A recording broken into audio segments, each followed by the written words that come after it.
All right, talking about carburetors. So the carburetor has its one purpose there, and that's to figure out how much air is going in and give it the right amount of fuel injected in there. We have different types of carburetors. They can be distinguished by their airflow type. So we may have most cars, or all cars, most all, have what is called a downdraft, which means the air comes in this way, goes down through the carburetor and into the engine that way. I guess there might have been some old-timey cars with a side draft carburetor. So I'll say side draft.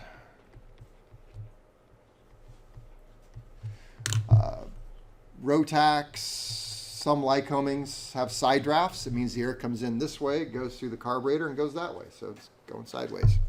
And then we have the updraft. It's like warbird stuff with the belly, the belly air intake. Or is that, am I still thinking turbo? I'm not sure. Like the I don't know what you're thinking. air intake on the bottom? Do you know what he's thinking? You ever know what he's thinking? That might be right. I might be thinking turbo. All right, back to guessing what you're talking about. The updraft? Talking about the updraft? Radiator or something. Just, I was thinking of an air intake on a popular aircraft. It's like, oh, is that an updraft? Because it's coming from the bottom and going up. But Almost all airplanes are updraft. got it. Certainly all modern aircraft with your typical horizontally opposed engine, they're pretty much all updraft. It's got a carburetor. Comes in the carburetor, goes up into the engine. And that's why. What's the upside of an updraft? Visibility for the pilot. Better visibility for the pilot. What's the downside? Gravity. Dirt can get in it. Dirt. Driving It's in down there by the bottom where you're going to get dirt. So, not good. I'll just put this in here since I threw it in there. I said, or by operation. By OP. Which I probably should just delete, because if you're talking carburetors in general, you can either have the float type carburetor, which means the float chamber on top is exposed to atmospheric pressure, or we can have the pressure carburetor, the pressure type carburetor, which we'll talk about in like 2 or 3 weeks. 2 weeks, I think.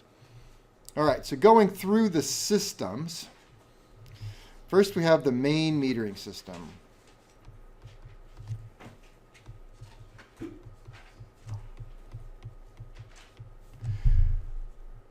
Or I think in my case here, another way of putting it would be, yeah, the off-idle circuit.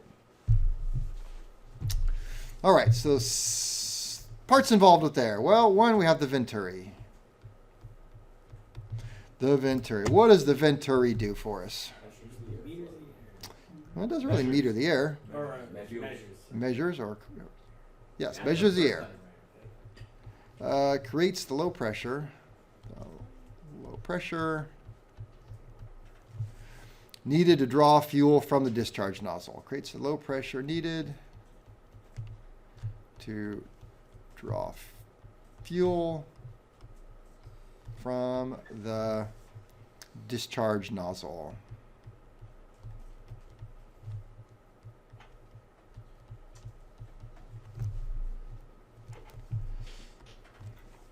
Operates on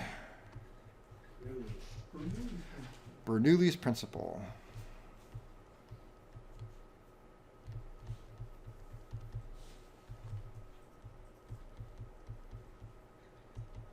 Named after Alfred Principle. Very good. We did that joke with Phil, and he did not get it. Oh, he gets it. He probably just think it was funny. Correct. I didn't joke with it. He just corrected it. Dr. You're Law, wrong. it's like, And then he- no! Shook his head, closed his eyes, hands up in the air. Full effect. Oh, I don't need to write this, thankfully. As velocity increases, pressure. All right. As velocity increases, pressure decreases. I have to write it and get it on tape here because And a year from now, when you're down the hallway and somebody yells down here, "You didn't tell them about Bernoulli's principle." So I did. On March 22nd at 6:10, I have it on film. All right.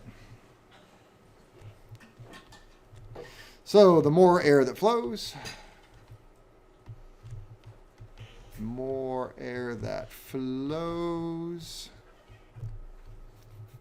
the greater the suction.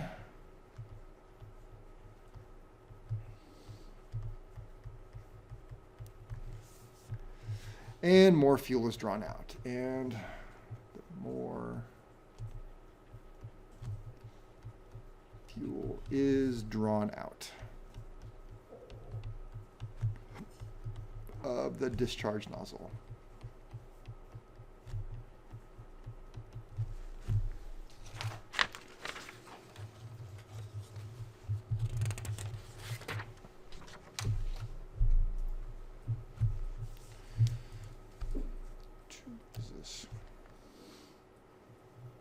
Well, that doesn't make any sense. Oh, I see. 2 operates on Bernoulli's principle. 2, 3. Air metering force.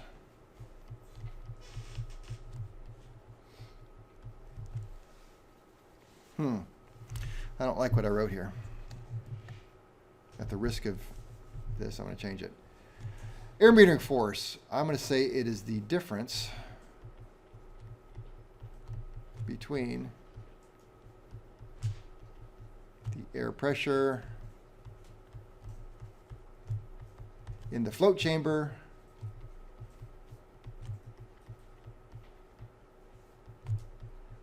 and in the venturi.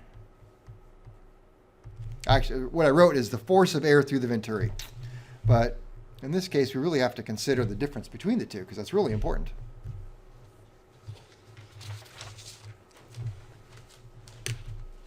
I think you said in your video, I watched your video this morning, I think you said air metering force was in the venturi and then the fuel metering force was the difference in pressures?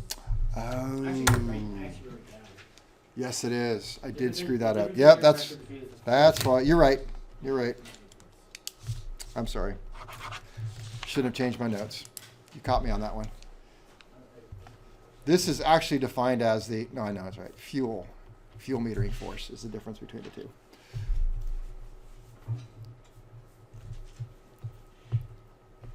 So then air metering force is what I should have wrote, and I'll probably write that again. Air metering force. There really isn't, we don't talk air metering force in these carburetors. I'm trying to delete it, but it's being very delayed.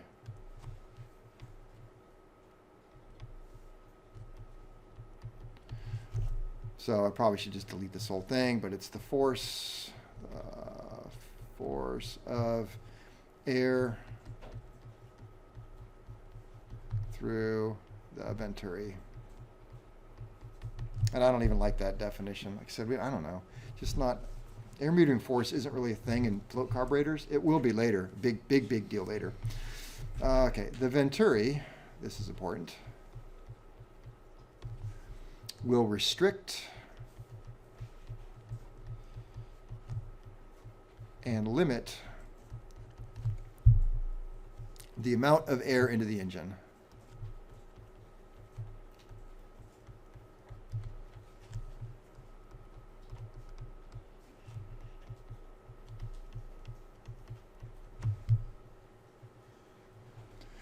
So the venturi is the main air limiting item. Just like what was the main item to limit fuel going in?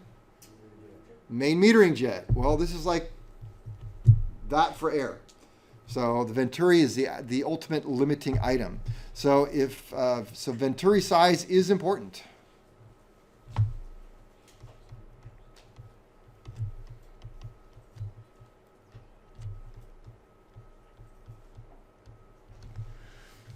Well, if it's too big, then what? It's what? It's not going to speed the air up. So if it's too big, we'll have insufficient in creating suction. Too big is insufficient or ineffective in creating suction. All right, because we have a venturi about yay big on the Strombergs. That's actually, slide over 2 fingers, about 1.25 inches, thereabouts. So if I say, well, that's a limiting factor, I want more power, so I'm going to get a venturi that's about this big around, right? Then the air won't speed up going through it, and it won't work, and so you won't get any suction, so that won't work. Too big. What if it's too small? Restricts it too much. Too small is going to be restrict airflow. It would be like having the throttle partly closed. So it's going to restrict airflow and restrict power then.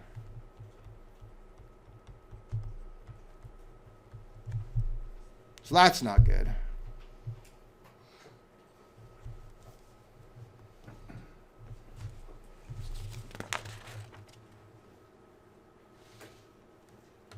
Oh, that's under the main metering system then. Okay, fine. I don't even have trouble finding. Yeah, my own notes Are here. there any carburetors where the venturi is, it can change this, the venturi changes in size, or is it constant? Is it a fixed size? Fixed. We have the main discharge nozzle.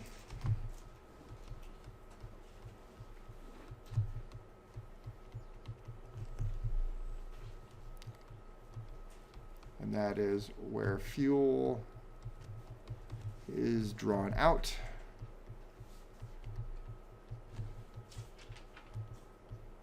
Into the air, entering engine.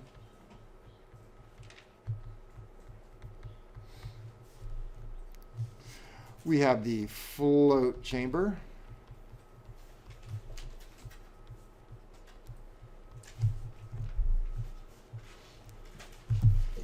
One year I did this class, we pretended like we're on a desert island and we had to make a carburetor out of the stuff we found out of coconuts and bamboo.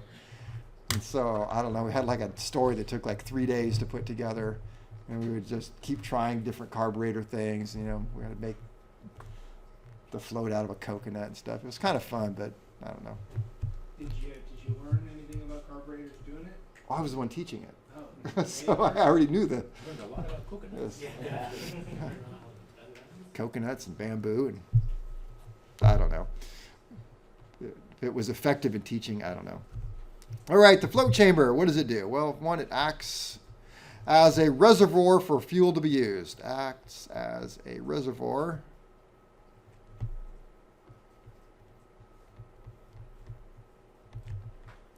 for fuel to be used. So we got that reservoir of fuel. Let's see, float chamber controls the level of fuel at the discharge nozzle. Controls the level of fuel.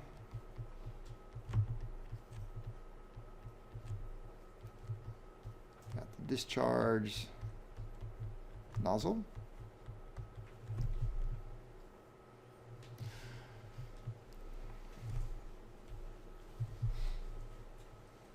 What if we didn't have a float needle in there? Just keep coming out. Just float out. That was part of the whole story, that we tried a carburetor, and then I had a monkey. We had trained a monkey. Had to train a monkey. That was part of the story, to keep the fuel level. So we had a little pitcher of fuel, and just had to pour it in. I made up all kinds of craziness. Like I said, it was fun doing, but it probably wasn't real effective in teaching how carburetor worked. I don't know. The monkey got scared a lot. Fuel enters, float chamber.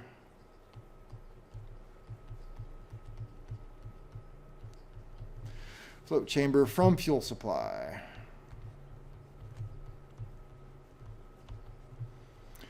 All right, so if you have a high wing aircraft and a carburetor, then you will almost certainly have no fuel pumps. It's just gravity fed. And the distance between the carburetor inlet and the fuel is called head pressure. Also what you call it when you have a cold. Let's see. Yeah. Oh, I did write that. So cool. I was like, I didn't write that, but I did. So gravity feed system. So a gravity feed system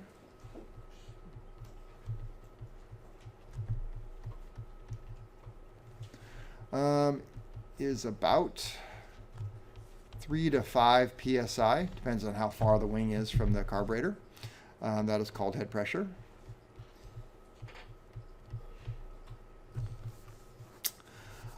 Pressure systems. So if you have a low wing, you will absolutely certainly have 2 fuel pumps.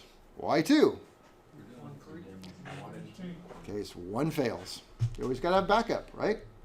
So you'll have typically a boost pump, electrically driven boost pump inside the fuel tank. And if you're going to put it in the fuel tank and you have 2 fuel tanks, that'll be one on each side or one centrally located from each tank.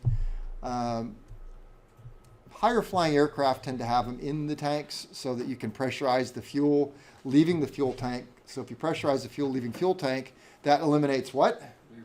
Vapor lock.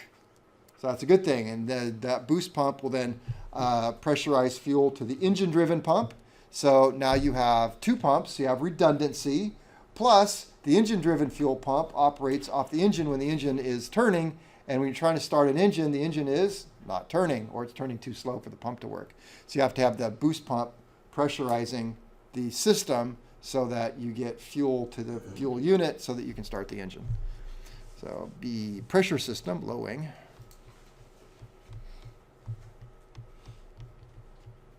Pressure systems for low wing. For low wing is about 20 seems awful high to me, but I'll just go with it. All right, so that's our float chamber. What happens if the float gets a little hole in it? It's going to sink, and then what happens? Well, it's a sink carb, not a float carb. Yes, then we just change the name. It's called a sink carb. Then what happens? So this won't want to seat, or if it gets a partial hole in it, it'll sink down just a little bit. You're talking about running or not Just running? raise the level. Running. Rich. It's going to run rich. If it's not running, It's gonna leak out. it's going to leak out. So a hole in these things is bad. And they get holes in them quite frequently. Yeah, how do they get pinholes? Because the fuel eats it. Well, it's made of steel. The fuel's running on the road. Rat in the system. It's crawling up under your truck. It's a little hungry. It's gotta have a snack. You ever fly over salt water? Too many off. They're made of brass. So out of order of the things I normally talk about here. So. All right. When we talk about Marvel Schebler carburetors. So this is the Marvel Schebler float. But this is similar to what's in the Stromberg. They're fragile and they're brass. This one doesn't have any fuel in it. But they get little pinholes in them. Apparently soldering them is very difficult. And you get a little pinhole and they'll test fine. But during operation, fuel will find a little tiny leak and leak in over time. And they get a little heavier and a little heavier and a little heavier until they just sink. So this is the progression. So once upon a time, I think they used metal floats, and they decided metal floats are no good. So they come up with some sort of composite float. And I don't know what was wrong with these composite floats, but they decided they weren't no good. And so I think they tried metal floats, and then they said metal floats are no good, so they tried plastic floats. They decided plastic floats were no good. So they said metal floats are the way to go. But then they decided metal floats weren't bad, and now they want you to have composite floats. We made them out of glass. Have you considered just making it solid instead of making it a hollow thing? They did. If you and I will watch it in here, I think, if time allows. The new composite floats, they're pretty impressive. These things are so fragile. I have a funny story about them. I'll get to it. Totally ruined upset. But the new composite floats are blue, and they show it in the video. They actually cut one in half, and it just continues to work just fine. They said that one of them actually failed in service. I talked to somebody. One of the pontoons broke off, or maybe it's from the video. It works completely fine with only one pontoon. You only need one. So that's the one they want you to use now. So I took mine apart and put in a new blue one. The only What Marvel did you have Schebler it for, makes? metal? Yeah. No, sorry.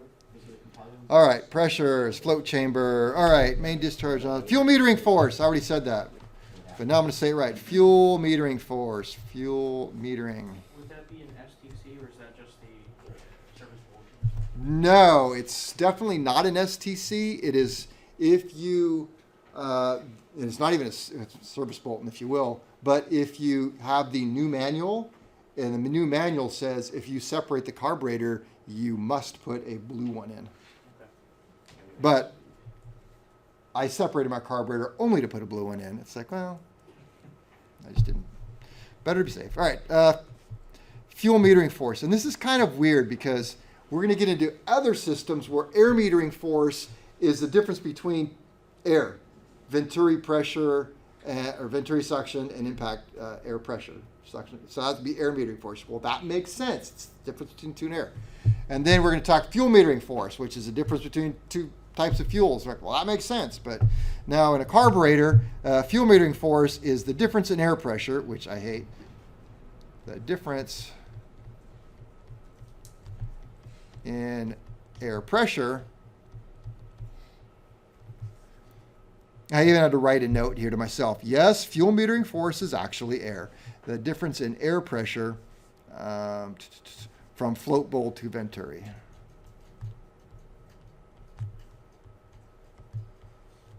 Oh, we just wrote this up at fuel meter. Yes, we did. Where I screwed up and I said, oh, I don't like what I wrote. I want to call this that. And then Evan reminded me, well, you're not supposed to call it that. So fuel metering force is, in fact, air. So air pressure, yes. Force required to lift the fuel from its normal level to the discharge point. So it is the force required to lift the fuel from its normal level to the discharge point.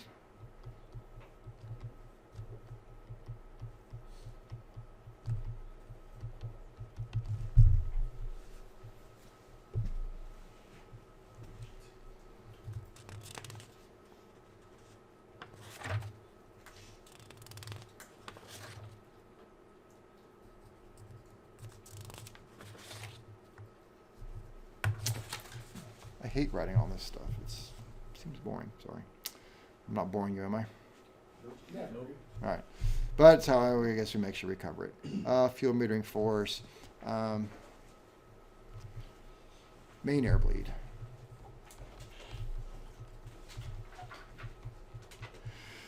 Remember what the main air bleed does? What does it do? There you go. Helps break surface tension.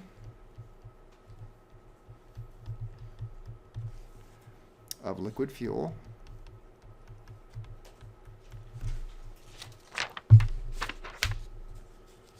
Helps lift the fuel to the discharge point.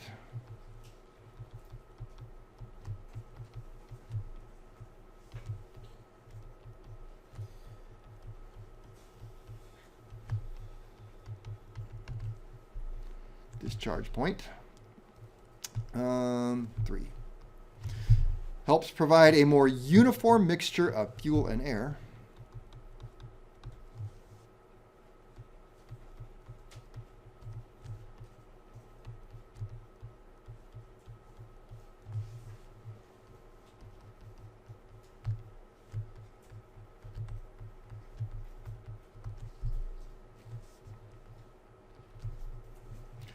It creates more surface area of the fuel.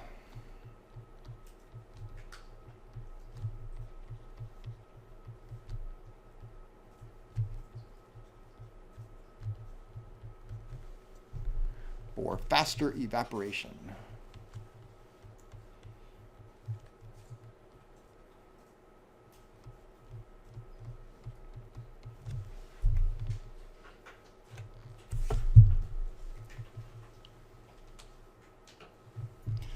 So if you think about like basketball and how much surface area is on the basketball versus the same size of a ball made up of a whole bunch of marbles, and you put the marbles out, right?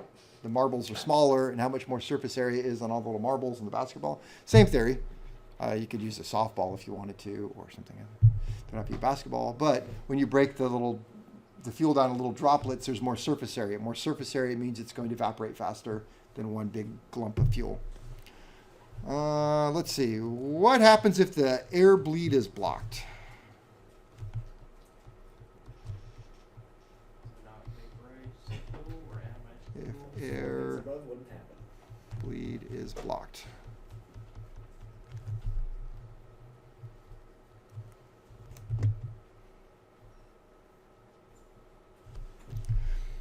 Would that be now a rich mixture or a lean mixture? Rich is correct. Let's see. Trying to abbreviate this, but we'd have the same amount of suction acting on the fuel, but we would draw out more fuel than air. So it wouldn't be that little bit of air, it'd be 100% fuel. So more fuel would be drawn out in larger, less precise globules, which wouldn't want to run very well, but it would be rich. So, we'll say it runs rich. Oh, I should write the whole thing, partially. So I said, let's see, more suction acting on the, it's not more suction, but it'd be more fuel drawn out, more fuel drawn out, larger, less precise globules,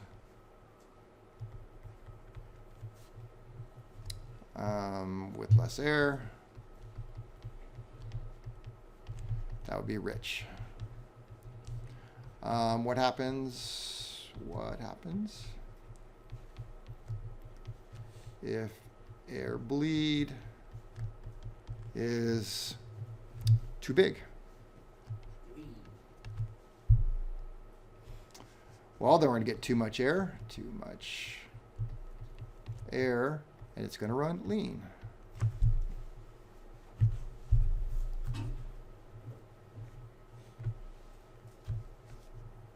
Does the bleed ever get bigger or like deteriorate? No, it shouldn't, no.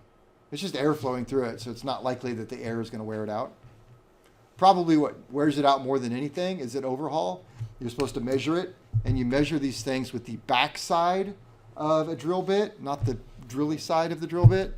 And so people probably put the drilly side of the drill bit in and go, well, it doesn't quite fit, but if I spin it and go like that, it does. And so, wow, look at that. Now it fits just fine.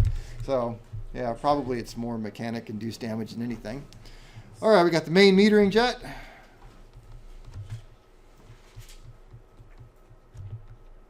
Main metering jet.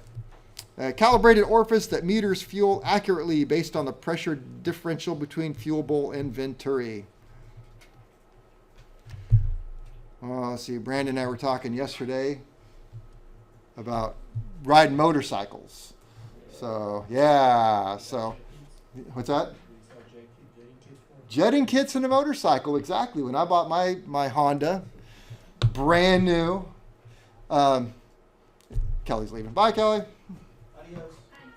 Ciao. Are we not doing that too? What's that? Are we not doing that today? Well, you can if you want to spend the next 10 minutes doing lab. Okay, no, I was. You could? Actually, it'd be 5 because I got to call cleanup. That drop on. I got to call cleanup in 4 minutes, but you're welcome to. We got 5 minutes. Anyway, they sell jetting kits, right? So if you were going to go, and mine came with a little baggie of jets, and so you could change out the main metering jet in it, and you're going to go riding Sand Mountain or someplace way up in the hills where you take out that big old fat jet, you put a little bit smaller in it, so you get less fuel going through because you wanted to lean it out a little bit. You go riding at Death Valley, which is really low, which I never did, but you put in one that's a little bit fatter. So No fun. You just go with the biggest one there is. Just go with the big. Yeah. Then what happens if you go with the biggest one? All the power. Would you get all the power? What would happen? I'd be rich. It'd be rich, and then what happens? Lose power. Then I'm going to lose power because it's running too rich. I want to get the best power, right? So main metering jet. Let's see, calibrated orifice. Calibrated orifice that meters fuel. That meters fuel. Let's see, meters fuel accurately. Based on the pressure differential. Based on pressure differential.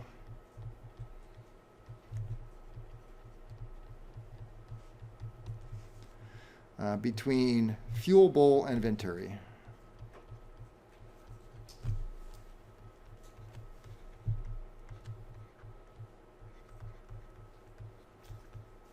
The pressure differential between the fuel bowl and venturi is also known as the fuel metering force. Could have wrote that. All right. And let's, there we go. 30 minutes.